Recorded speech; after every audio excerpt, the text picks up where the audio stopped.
overarching vision for 2021 to 25 is to keep the communities of Dyfed-Powys safe, maintaining trust and confidence in our police and criminal justice system as a whole.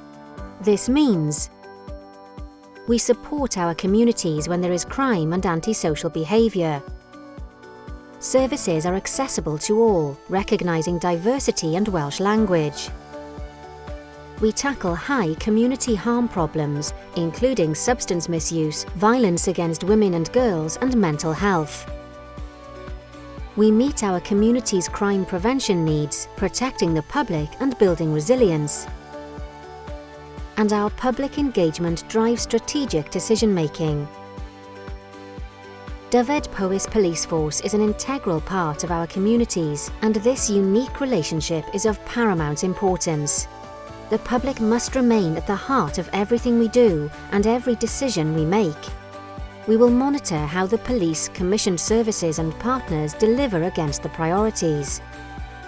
Critically, this is a living plan which will evolve and adapt to challenges in order to ensure that policing and criminal justice services remain relevant. A partnership approach will lead to improved services for you, the public. For more information on the Police and Crime Commissioner's vision and priorities for Dyfed-Powys, download the Police and Crime Plan from our website.